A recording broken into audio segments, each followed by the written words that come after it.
From CBS News Bay Area, this is the Afternoon Edition. And right now on the Afternoon Edition, Congressman George Santos making history for all the wrong reasons. He officially joins a very short list of people expelled from the U.S. House of Representatives. Good afternoon. I'm Ryan Yamamoto. For the third time this year, the House voted on the fate of Congressman Santos. But unlike in the previous attempts, enough of his Republican colleagues sided with Democrats to kick the embattled New York representative out of the lower house of Congress. Nicole Skanga has more on this historic vote. George Santos has become the sixth member of Congress ever to be expelled by his own colleagues. The clerk will notify the governor of the state of New York of the action of the House. The vote came after the House Ethics Committee found that the New York Republican deceived donors and used campaign funds to buy Botox, designer clothing, and take trips to the Hamptons in Atlantic City. Read the report. It's a 50-plus page report, which I believe is very damning and really sets forth the evidentiary basis for why expulsion is proper. Some Republicans pushed back against Santos's expulsion, saying the courts or the people of New York should decide whether Santos continues to serve. The people of his district elected him. They can elect someone new a year from now. I see no reason for him to be expelled. I hope that cooler heads will prevail. But his fellow Republican lawmakers from New York spearheaded the push to have him expelled. Obviously broken the law, defrauded taxpayers, voters, and donors. Santos left the House floor even before the vote was finished, and he made no comment as he left the Capitol. And former San Jose Mayor Sam Liccardo is running for Congress. He joins a growing group of candidates looking to fill South Bay Congresswoman Anna Eshue's soon-to-be vacant seat. Eshue announced last week that she will retire in 2025.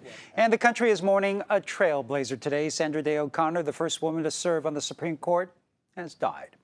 She was appointed by former President Ronald Reagan back in 1981 and retired 25 years later in 2006.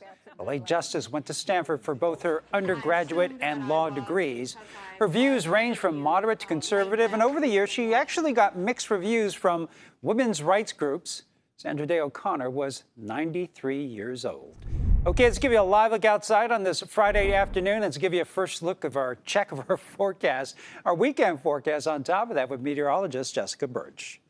Daytime highs throughout the Bay Area are sitting in the low 60s. It's actually a cool day as we head into the weekend. We're expecting low 60s down into the Santa Clara Valley, where earlier this week around Monday and Tuesday, we were talking about upper 60s. And I mean, that was even the case just yesterday. Off into the East Bay we go. A very cool startup for us as we head into this afternoon. Heading into this weekend, we're not going to see too much of a change in temperatures. If anything, the big story for us right now, it's the unsettled weather pattern that's still sitting just offshore. It's bringing in some heavy showers to the Pacific Northwest, but here in the Bay Area, we're kind of getting the leftovers from that system. We'll see partly cloudy skies heading into the afternoon hours today. Late tonight, early morning hours tomorrow, some light scattered showers in the forecast for us. You might need to use the windshield wipers for a little bit. You might need to bring a rain jacket to where you're getting to in the early morning hours. Just around 7 a.m., notice how these rain totals don't amount to much. About 1/10 of an inch in areas like Bodega Bay. Way less impressive numbers the more south we go, or even off into the East Bay for that matter. About 1/100 of an inch of rain falling close to Concord and Livermore. So in the grand scheme of things, it's really a mild weekend. If you have any outdoor plans, they should still be a go. Well, we're following breaking news out of the East Bay where a large vehicle fire is burning near 880. Our camera captured the large plume of smoke pouring into the sky just a few minutes ago. Here's what we know, and here's a closer look at that fire. That fire broke out in a lot near the southbound lanes right across from the Coliseum. Our reporter, Da Lin, was driving by at the time, captured the video of the burning car. It's pretty much engulfed right there. He says he saw a tire got blown clean off the rim when the fire started. Crews are on scene right now. We reached out to the fire department and CHP for more details, but we are still waiting to hear back. Police making arrests in connection with that deadly house party shooting in Oakley. Investigators believe 18-year-old Sean Karp opened fire at that party, killing a 16-year-old from Brentwood and injuring 3 others. Police initially arrested a different 18-year-old from Antioch, but eventually released him. They have not said what led them to Karp or given a possible motive for that October shooting. And the defense team for the man accused of killing tech executive Bob Lee in San Francisco is requesting a change in venue.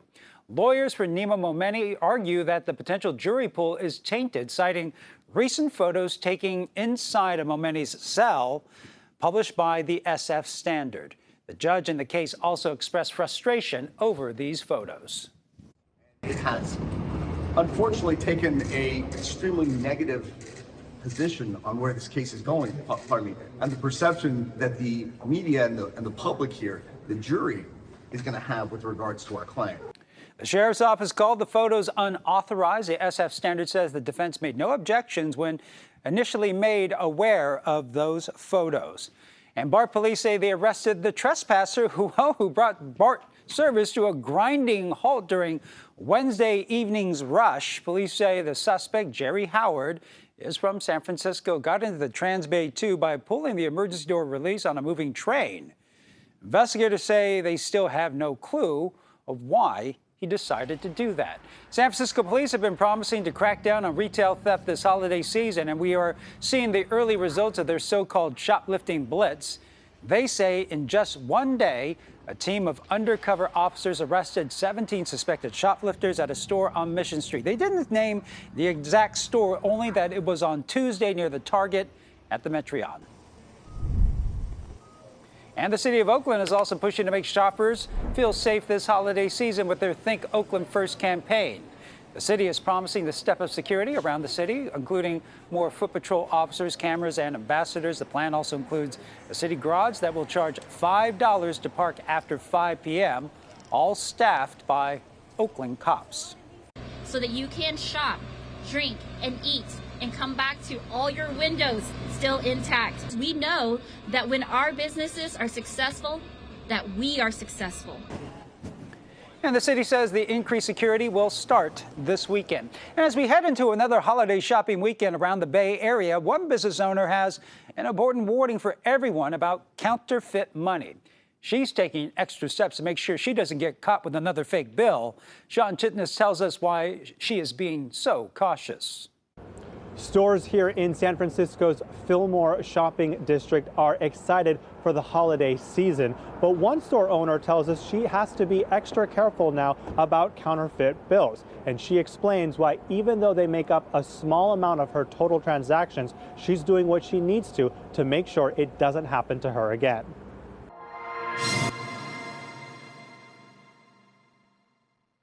Business is growing for Postscript in San Francisco, a shop that has spent 4 years near Fillmore and California. Owner Chandler Tang has high hopes for this holiday season as foot traffic keeps going up at her store. We received a counterfeit $50 bill and only realized when we got to the bank we had used our counterfeit pen and it failed us. Back in August, she was disappointed to receive a fake bill that couldn't be detected by her normal test. So now she has multiple ways to try and catch a counterfeit before it's too late. It's a huge concern for us, especially since the season is going to be really, really busy for us and all sorts of people are going to be coming in. We invested in 3 different tools. One machine has a UV and infrared detector on it. Another can check the ink and watermark. Finally, these guides from the government help her to look for clues of a fake bill. We have a lot of anxiety of, who's coming in, and in a way it gives us faith and confidence to receive cash.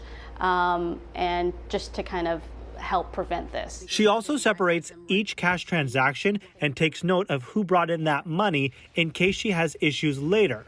So it's definitely a bit overkill, but we're just doing the best we can and creating our own resources and management. A lost sale and the cost of more ways to check and avoid counterfeit bills won't stop her from enjoying the spirit of the season when she knows people want to visit local businesses. A lot of our customers want to support us and shop small, so just continue to support us, and I hope that we can help other merchants be cautious. And you can find more resources, including that map you saw to try and figure out if a bill is counterfeit, as well as more information on how to report counterfeit money on the Secret Service's website. Well, after 7 days, civilians in Gaza woke up to the sound of gunfire and explosions, again signaling the end to that temporary ceasefire.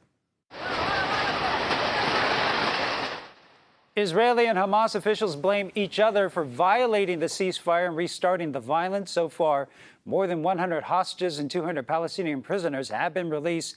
Negotiations are ongoing to extend the pause in fighting, And U.S. Secretary of State Antony Blinken left the Middle East this morning, urging Israel to do more to protect civilians. By clearly and precisely designating areas and places in southern and central Gaza where they can be safe and out of the line of fire. With no other places to go, the hospitals are once again flooded with injured Palestinians. The resumption of hostilities in Gaza is catastrophic. We urge all parties and states with influence over them to redouble efforts immediately to ensure a ceasefire. And you can always find the very latest on the Israel-Hamas war in Gaza at KPIX.com and streaming 24/7 on the CBS News app.